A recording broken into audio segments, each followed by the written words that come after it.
don't worry about me. I locked the door. When I opened my eyes, they were all standing over top of me crying.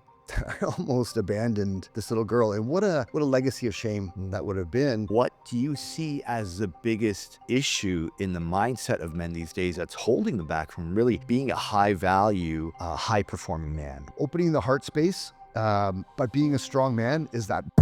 Do you believe we're living in a society that's lacking healthy male masculinity? If so, you're going to love this episode because I sit down with my good friend Brian Coons and we talk about what does it mean to be a high value man of integrity, to be a provider, to be a protector, to choose to do the hard things in life, to show up for your family and for your loved ones.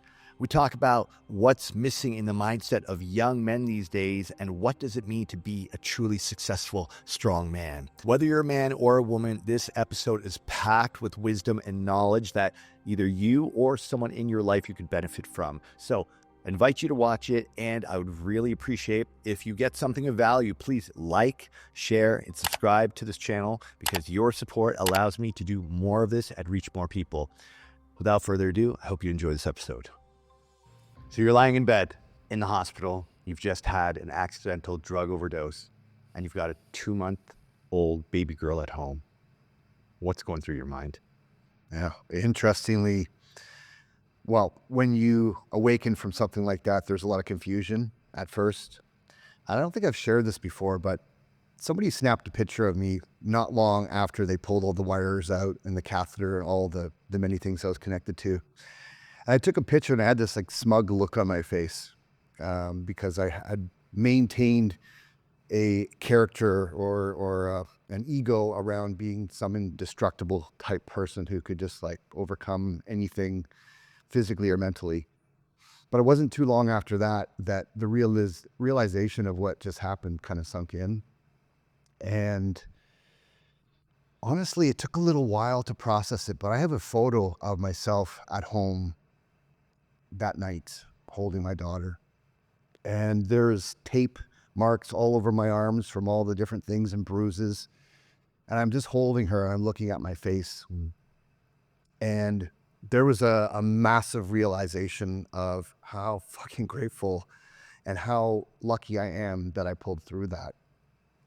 Because honestly, before that happened, it was about me. It was always like, I can do it because if I let myself down, that's okay. But I realized then that I almost abandoned this little girl. And what a legacy of shame that would have been. Yeah. Especially 12 years later, to see the little beautiful young woman that she's becoming, it's been such a gift.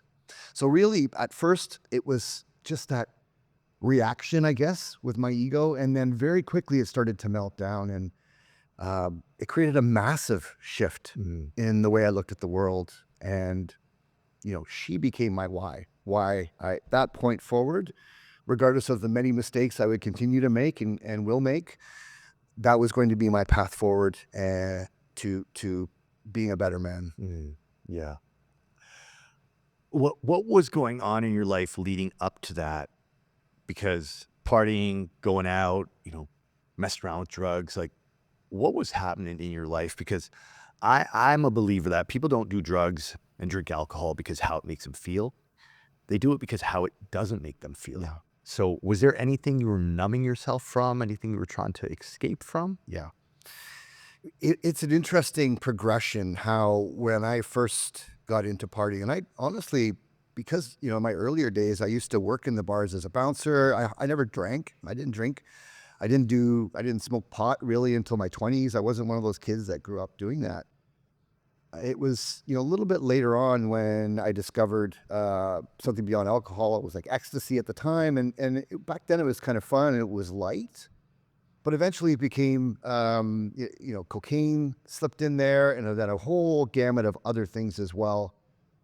And really it was the accessibility for me, but also it was filling me up where I wasn't feeling whole. And I think that, when I reflect back to it, I was very successful in corporate at the time and then transitioning into entrepreneurship. It was the lows were getting lower. And so I was chasing the highs to feel higher. But when I was high, I felt really good about myself. I felt whole. And what was creating the lows? I think it was disassociation from who I was. I wouldn't say I was completely unconscious or I hadn't woken up from the dream of the ego. Things were starting to happen. I was starting to feel prompts, but at the end of the day, it was just a misalignment. Mm. And I couldn't find a real sense of peace or centeredness on my own.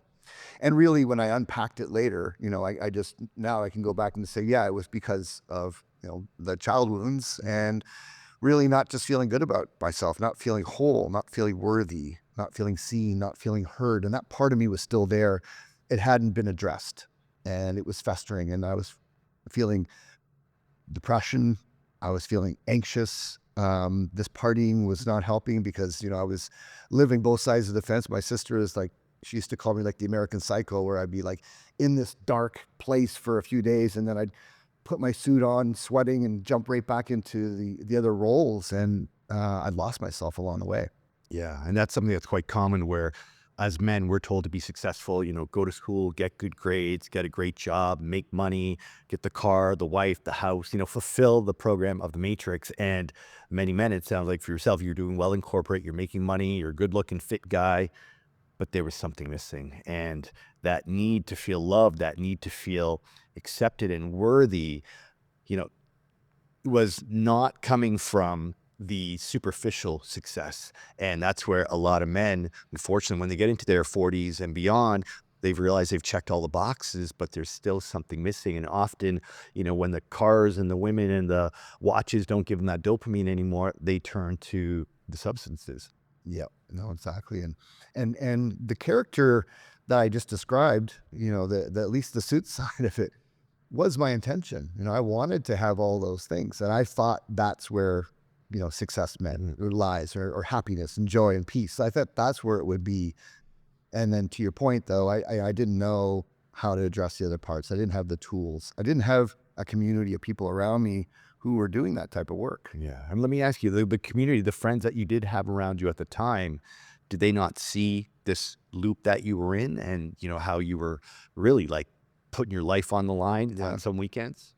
A lot of those friends were right on those front lines with me in that game as well. I think honestly, brother, I think a lot of times that, when at a certain point, people are kind of afraid to approach you with that because I kept it together, at least on the surface. I still managed to show up to the business meeting or whatever I had to do. I still got it done. So I was functioning still. I think if I had crumbled further, people might have stepped in. And I don't think I would have taken the advice very well at that time. I unfortunately had to learn the hard way. Yeah. You just wouldn't have been ready to hear it. Yeah. Yeah. And often our unconscious patterns, our closest friends around us can see it, but we don't see it for ourselves. And we'll just keep going and going Right. until, Yeah. until we have that dark night of the soul or that rock bottom moment where it's like, okay, wait a minute, something's got to change. So that night you're at home, you're holding your baby girl and you're realizing like, holy shit, I almost lost my life. Yeah. And on that night, you made a choice to change your life. Yeah.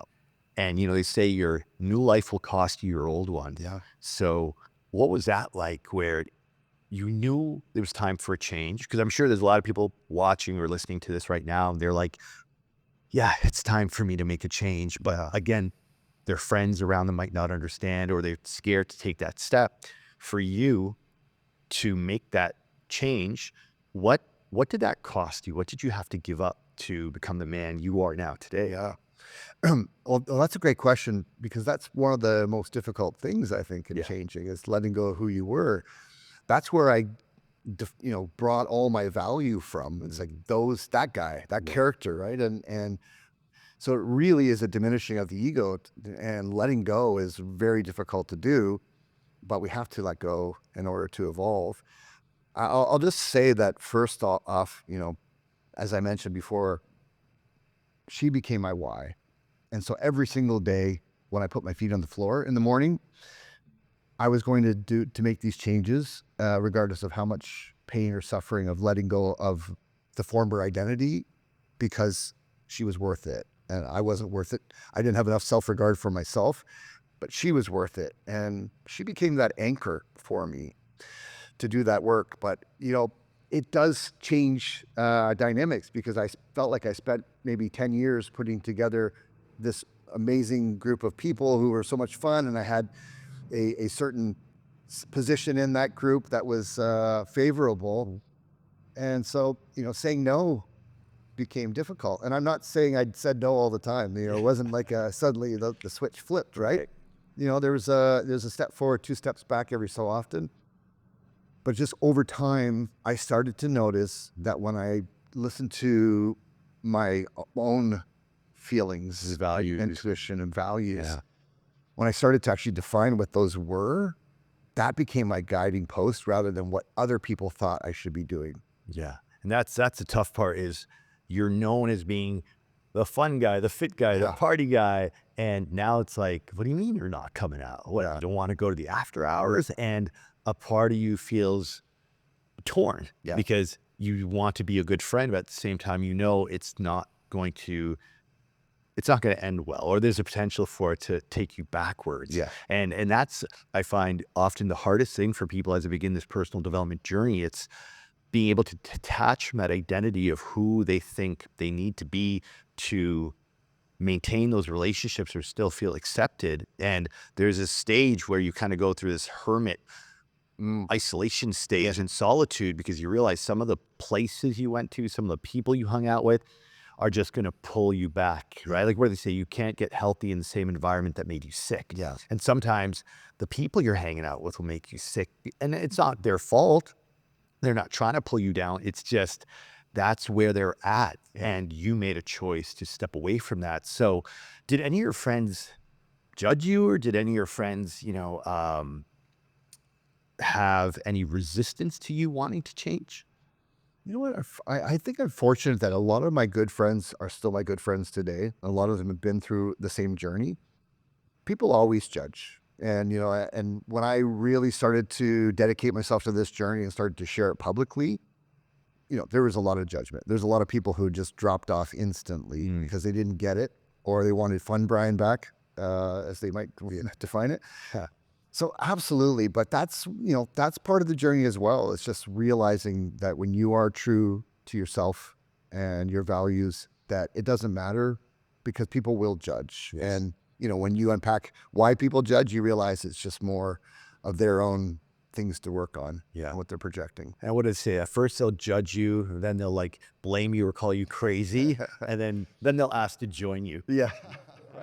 I'm kind of butchering it, but you get the narrative. Yeah. And I remember just my own personal example, when I started selling off all my designer clothing, knowing that I was moving to Costa Rica, my friends thought I'd lost my mind. Yeah. Like here, I'm getting out of the nightclubs, sold my restaurant, selling off my Tom Ford, my Gucci, and I'm moving to Costa Rica. Yeah. And I can see why my friends thought I lost my shit for sure. Because if I was on the outside looking in, I would have probably thought the same. Yeah. And I would say it wasn't until probably after the pandemic when people started going through their own mental health challenges and started traveling to Costa Rica or Mexico or getting out of the city, they realized why I left in 2018. Yeah. And then I didn't seem so crazy anymore. And what I love now is when I'm in Toronto hosting events, some of those friends who I think were quietly judging me and, talking about me behind my back are actually now coming to my events to see what it is that I'm doing. It's starting to make more sense to people now. Yeah. So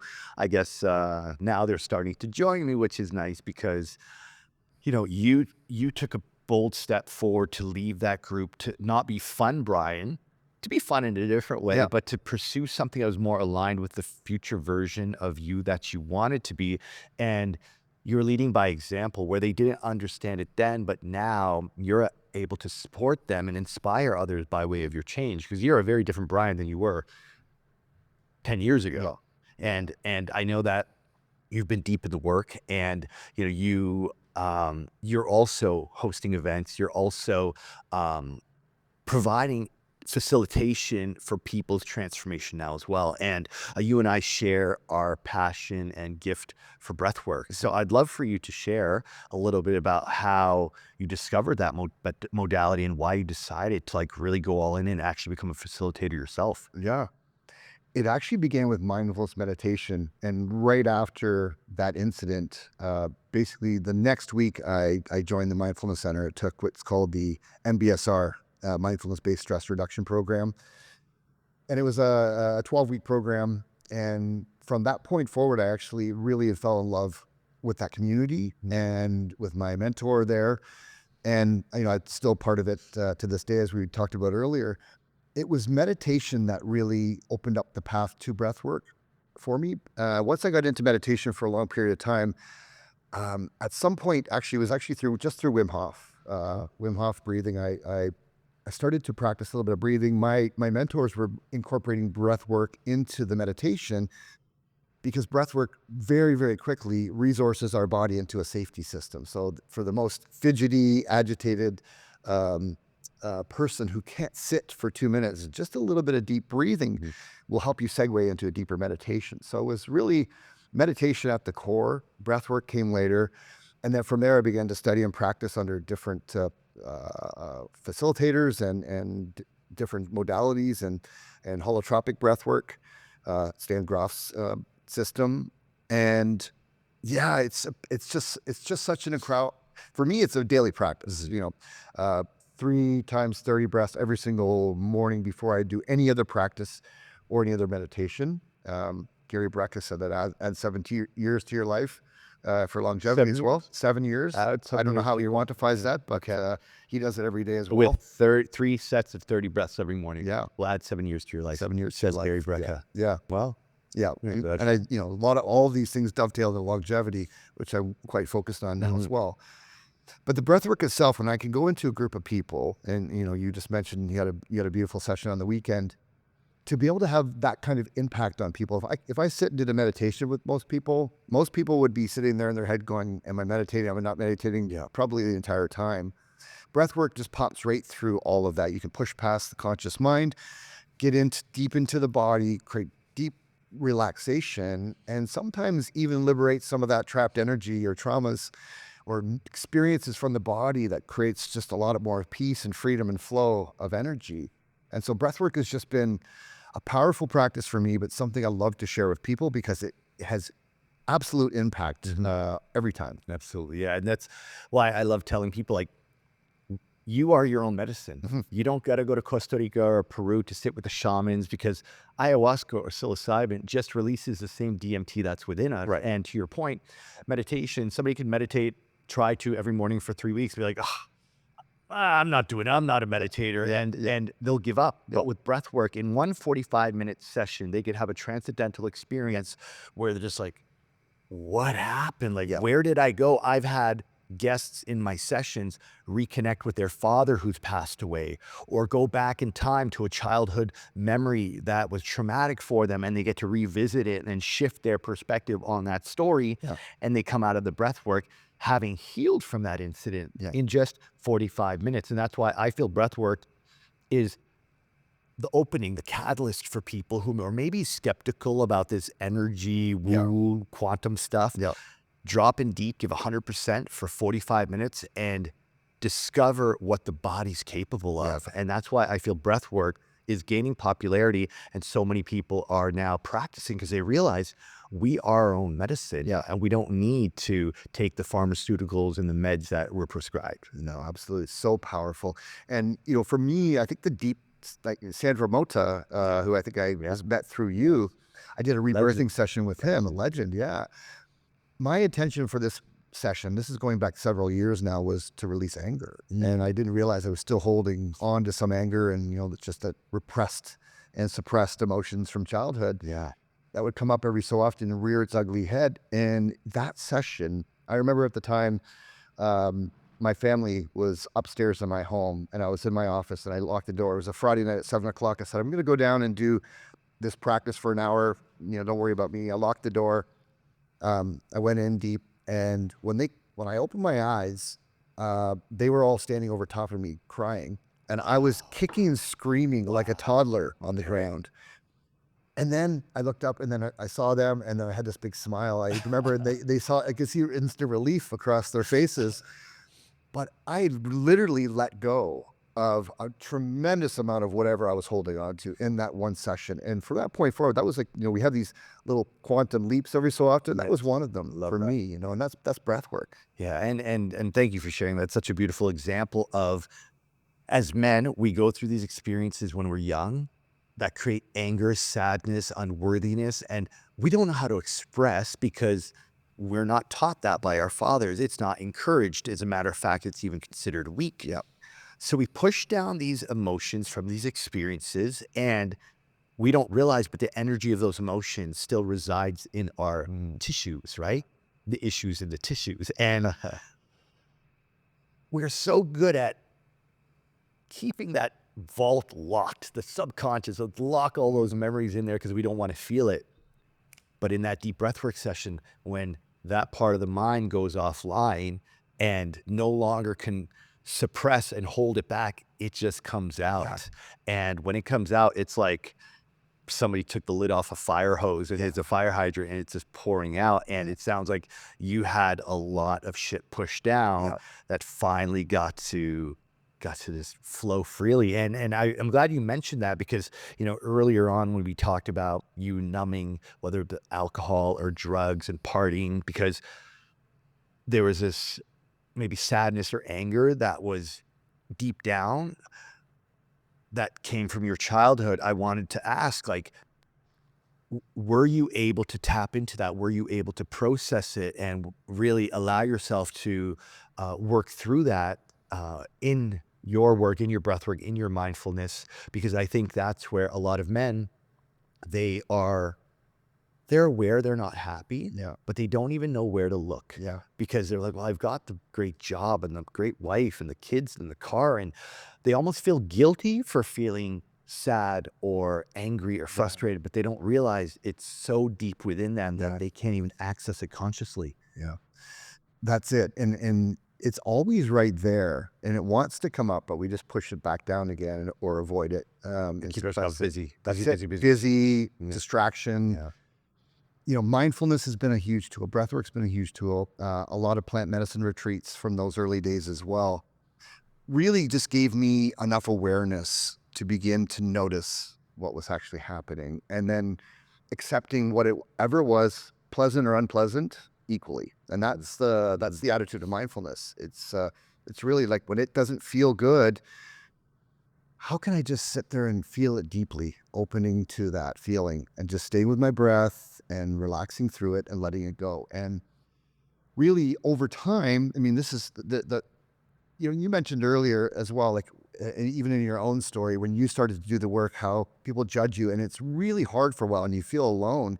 When we start the work, it's really the hardest part because that's when all the veils are lifted off, and you have to face the truth, and it's very difficult. But over time, with practice and the right community and the right support, and certainly consistency and discipline, you can work away at that to the point where in any moment I can feel things arising within me. I can feel like, oh, like maybe a little bit of anxiety is coming up right now. We're on this podcast and that's just like, little Brian's still lingering there and he might not feel safe right now, or he might be, and just being able to notice that in the moment and then continually self-regulate, Yes. but not avoiding anything. And that's the tricky part, but we don't even know what avoiding means because like you said, we're so busy, we're scrolling, we're on our phones, we're doing a million things. We're not actually creating enough space to sit with what's going on. And then maybe we don't have the tools as well to exercise it. Yeah, because when we ignore it and we push it down, it doesn't go away. It's just influencing the background. Yeah. And there's the quote I always say by Carl Jung, until you make the unconscious conscious, it'll direct your life and you call it fate. So as we push things down, thinking we've, gotten rid of it, swept it under the rug, it's still there. Right. And, you mentioned something that's super important that both you and I obviously are very focused on is community. Because as we begin this journey, as we start to look into our shadows and peel back the layers, we start to realize, man, am I really this fucked up? Like, am I really like, have I gone crazy? Like, what is going on? Like, I'm not gonna lie. There were days where I'm on the beach in Costa Rica being like, what did I do to my life? Like, I'm here with my dog on the beach. Like, how did this happen? There are days where you start to question, like, have I lost my mind? Yeah. Well, what helped, especially in a town like Nosara, there's a lot of other people who were like me, who were actually ahead of me on their journey. They had their awakening. They realized that city life wasn't for them, Yeah. and they were living a more natural, holistic, spiritual life Yeah. in Costa Rica. And I realized, okay, I'm not crazy and on my own. I'm just thinking a different way than my friends back home do. And that's why when on this journey, it's so important to find your people, find your tribe, and spend time with them, learn from them, share with them, because you feel safe and you feel heard. And most importantly, you feel like you belong. Yeah. And I think obviously as humans, we want to feel like we have connection and community. And when we're detaching from an identity and we're not really sure who we are anymore, to have those who see you and hear you and support you is absolutely key. Like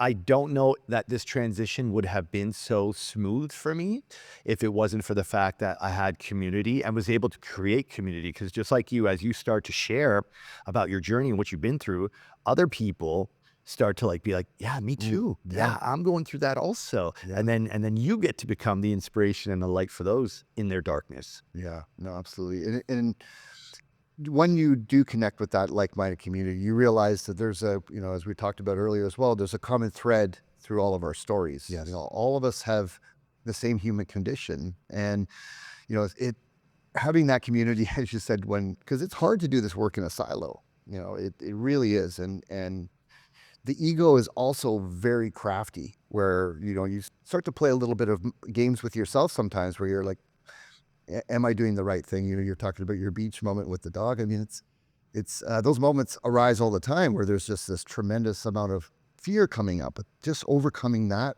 is so important. But having that community to support you is everything. Yeah. Yeah. Now, as part of the community, and I'm sure at your events, you're meeting all kinds of different people, different ages. One thing that I'm noticing is I'm seeing this younger generation of people in their, kind of early to late 20s who are coming out for breath work, who are coming on retreats, people who are young adults who seem to be definitely more conscious than I was in my 20s for sure. I'm seeing that there's this movement of, and I don't even know if they're called Gen Y or Gen Z. I don't even know what gen they are now. What would that be? People in their 20s? Oh, 20s? Yeah, Gen Z. Okay, so these Gen Zs are, it seems to be more like naturally awakened or conscious. And I mean, that's inspiring to see because I mean, when I have some people who show up in my workshops and they're like 24 years old, I'm like, you're 24 and you're in this room. Yeah. Like I was 42 before I started coming to these events. And I explained to them, like, the fact that you're doing this work at like 24 years old, Wow. like you are leaps and bounds ahead of so many others. And I'm noticing that, it seems to be more of like consciousness seems to be the new cool, Yeah. and that for me is really inspiring. With that being said, I feel there's this movement of young adults who are more curious about consciousness. They almost seem to have a natural state of enlightenment to them. But then the flip side of that is, and this statistic, when I heard it, like, wow, the statistic I heard was that young men under the age of 24, 50% of them have not had any female contact.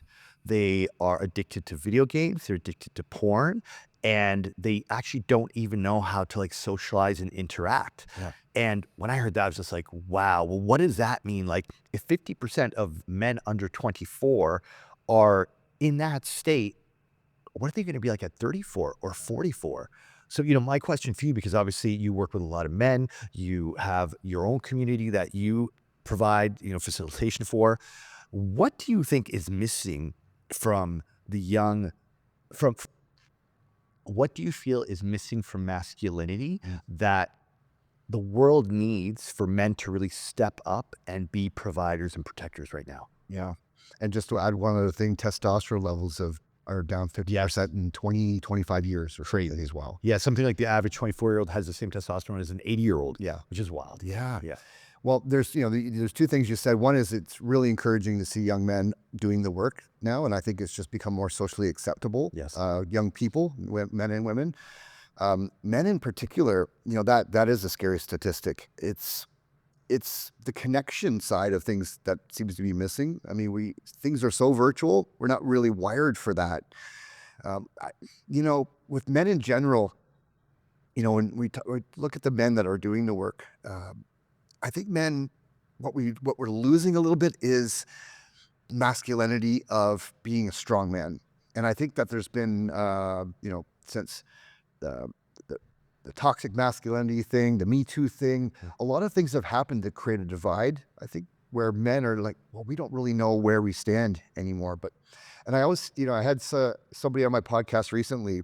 They were talking about, okay, well, where are the conscious men or the strong men, but just like where are the men these days? I know from my own experience that when I decided to let go of the bullshit and just get back to basics, training hard, eating right, sleeping properly, doing all the things for my body to be a strong man, but also working on opening my heart more often. Because a lot of men live in our heads, and opening the heart space, but being a strong man is that balance that I think creates a conscious man.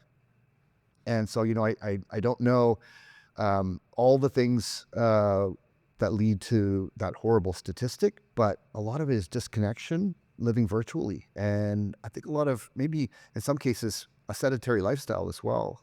It's Yeah, and I feel that because porn is free, weed is easily accessible. Sorry, instant gratification, yeah. right? So porn is free, weed is easily accessible. Yeah. Video games are easy and convenient. It's Yeah. just it's just easier for these young men to sit at home, smoke weed, play video games, watch porn at night. Yeah. And that plus, I've heard, I don't know if it's the plastic that's in our food and in our water, or, a number of contributing factors with diet impacting testosterone. Yeah. Makes sense if they have lower testosterone, they're smoking weed, jerking off every night. It's like, they're not even gonna have the energy to speak to women, right? And everything's virtual, then they don't have the game, they don't have the conversational skills. I mean, when we were young and growing up, we wanted to meet a girl, we actually had to talk to her, we had to write her number down on a napkin or give her hers. We had to call at a certain time, hoping she picked up her phone, not her dad. We actually had to have some game, but now it's like, it's a very different world we're living in. And, for the young men out there, I think, what was missing that I look back and see, okay, what did I'll call myself Zarak then, because by then I was going by Zarak. What did Zarak need to know at 22 to really show up in a way that I could have had deeper, more juicier relationships? Because looking back on my history of dating, I've had some wonderful girlfriends over the years, but predominantly my experiences were casual sex. And of course, working in nightlife industry for 25 years, played a part in that. And the insecurity of me needing to feel good enough, me needing to feel validated, me feeling like I had to prove myself, because being a cool, strong man meant to sleep with a bunch of women. No.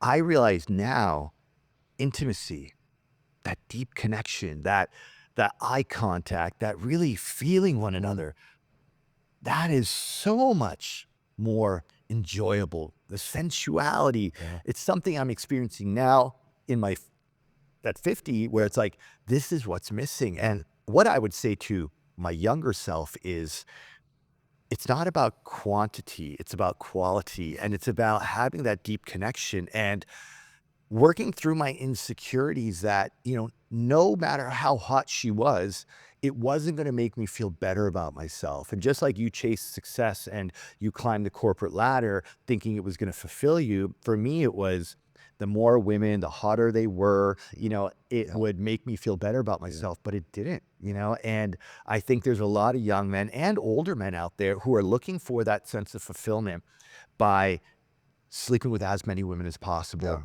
And they got it all wrong. And I could say that because I've experienced the other side of that, and nothing is better than that deep, juicy, intimate connection. But it requires you to go deep within yourself, because you could only meet someone at that depth that you can go to on your own. And when you're there, it's like, wow, mind blowing. Yeah. And it requires a tremendous amount of vulnerability as well, which is, was counterintuitive to what male was a masculine male when I was growing up. If I spoke about emotions or feeling deeper feelings about something or mentioned heart led, it might have got me a punch in the face back in the day, right? But honestly, to your point, yeah, when you start to do that deeper work, you start to actually crave deeper human connection, and intimacy is so important. And I think I've been through a phase like yours as well. And looking back now, I just realized that was just the unhealed Brian again trying to fulfill what he needed. But vulnerability is a powerful thing for not only intimacy but for everything. Yeah. Yeah. And then vulnerability, it's a word that's tossed around a lot these days. And I think for some men, they just, oh, I don't want to hear about that. You're a beta man if you're vulnerable. And the truth is vulnerability actually takes a lot of courage. Yeah. And vulnerability allows you to be a real leader with integrity, because vulnerability isn't about being over emotional and crying about, whatever it is getting to you. It's more so about, can you really be open and honest with yourself and allow yourself to feel those feelings and ask for help? Yeah. And allow yourself to be seen, allow yourself to be heard and supported, Right. because that's where intimacy is. As they say, into me you see. Intimacy is not possible if you don't allow yourself to be exposed. Yeah. And of course, there is oversharing at times, and that's when it's important to understand when to hold the masculine frame, but to also balance it with the feminine energy of being expressive and emotional, but still understanding that you have control over your circumstances. And even though you may be feeling this right now and you're going through a tough time, you do have the control to make empowered choices to change your situation, right? Otherwise, your emotions are just going to sweep you away. And then, and that's not attractive to a woman either. Yeah. One thing I want to ask you, because you're a man who, in many ways, you've checked the boxes of what a successful man is. You're a father, you're a successful entrepreneur, you're fit, you ride motorbikes, you do all kinds of cool stuff. And as you said, growing up, you had this idea of what success was supposed to look like, right? There's a lot of young men and even older men our age who are still pursuing that model of success. Yeah. So going through your journey and where you are now, what advice, what guidance would you have for someone who's lost and confused about what it means to be a successful man these days? Yeah, that's a great question. You know, it's difficult to answer what, that, or to say exactly what that should be for people, but I would just say fundamentally doing hard things intentionally in your life will bring clarity and give you those answers. Surrounding yourself with the right people. But honestly, for any man, we talk a lot about meditation and breath work, and we teach those things, but I don't teach fitness, but I practice it. Going to the gym every single day is just such an important thing to liberate energy, to feel good about yourself. The better we feel, the better decisions we make, and the better we feel about ourselves. It's really, for me, for example, I look at somebody like an Ed Milet. I look at a guy like that who is a strong guy, uber successful. He's, to the point he can be vulnerable. He can share some tears to a point, who's heart led, who authentically has compassion and cares for other people. To me, I think that is what a man should be, or the man I want to aspire to be. Beyond that, but having clarity around what you want to become really takes time and reflection. Moving your body every day, doing some hard things, maybe starting to take some cold showers, getting some breathwork practice in, doing some journaling every single day, whatever it takes to reflect and grow, but always be listening, always be tapping into your intuition and wisdom. We talked about all of those things we push down. Well, once we start to let those things go a little bit, that intuition and wisdom starts to arise more often. Suddenly you start to notice that, you're with the right intention, things are showing up in your life with synchronicity. So I really just think it just starts with some basic habits, things that you can control every single day. And that is like the food you're eating, getting into the gym, and taking some time to reflect. Yeah. Yeah. I love that, because I know you speak a lot about resilience. And one of the things you coach people on is like how to develop the tenacity and the ability to work through those tough times, because, life will throw us curveballs. And it's in those moments where we're tested, do we have the ability to be resilient and make it through? And to your point about choosing to do hard things just because you choose to do them. Yeah. Whether it be the cold shower, whether it be going to the gym, whether it be, I know you're a big fan of jumping into Lake Ontario in the winter. It's choosing to do the hard things, because I believe that having a mission in life, women admire a man on a mission with purpose. That's sexy. That's attractive. You stand for something. Yeah. But if you don't have integrity, if you're not your word, if you don't honor your commitments, then you're untrustworthy. Yeah. And if you're untrustworthy and you don't trust yourself, how do you expect people around you to trust you? Yeah, right. Exactly. Doing those hard things every day. And I get up at 5-ish, because I'm one of those guys now, and I go in the cold plunge. I mean, I could skip it any morning, but if I don't keep that promise to myself, there is a lack of trust. I lose confidence in myself. But if I keep promises to myself, there's a sense of confidence that's there just under the surface, and I don't need validation for that. I feel it, and other people feel it without having to say a word. Absolutely. When you have that confidence and that pride in yourself, you walk in a room and it can be felt on a subconscious level, right? And the inverse, if you're eating crap food, skipping the gym, cheating on your wife, Yep. Yeah. you feel that guilt, you feel that shame. And that vibration, as you know, is the lowest frequency. Absolutely. People will sense that in you as well. And without saying a word, people will not trust you. Yep. Right. So, a lot of people say this Gen Zs, don't have the work ethic. They don't have the ability to be resilient and make things happen. So, I would love for you to share, what do you see as the biggest issue in the mindset of men these days that's holding them back from really being a high value, high performing man? Yeah.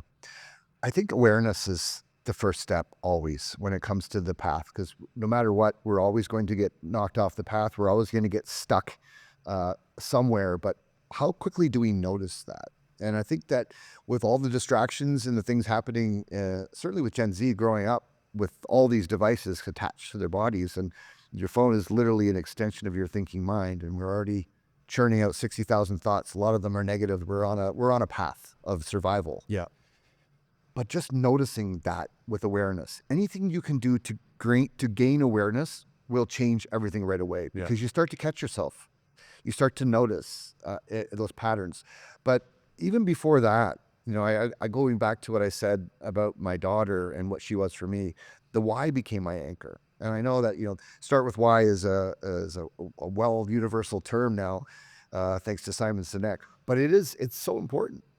You have to have a reason, and you have to have a goal, but you have to have a reason to want to do these things. And if it's not for you, maybe it's for somebody else, and the more time you spend sitting with that, the more you start to define what that purpose is, because we have to have something to get us on the path, but we also have to notice when we're off the path. So I think it's just, those are the two first steps. And then from there, there's a cascade of other things and tools and techniques that you can start to incorporate. But it really just starts with the first step. And I really think it's just sitting down and saying, okay, this isn't working for me. Unfortunately, I think that statistic has a lot to do with the fact that people just lose hope, and they don't necessarily have a why or a direction. And life becomes about comfort and pleasure. And that's an empty place.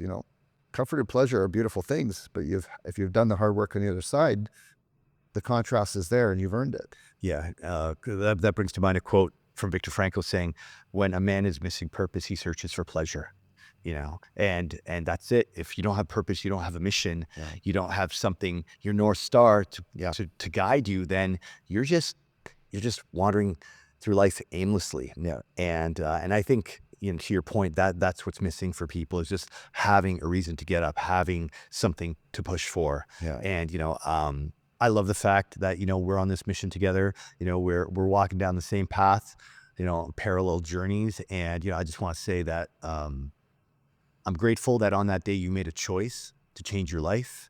I'm sure your daughter and your family is, and it's been beautiful to witness your growth and evolution.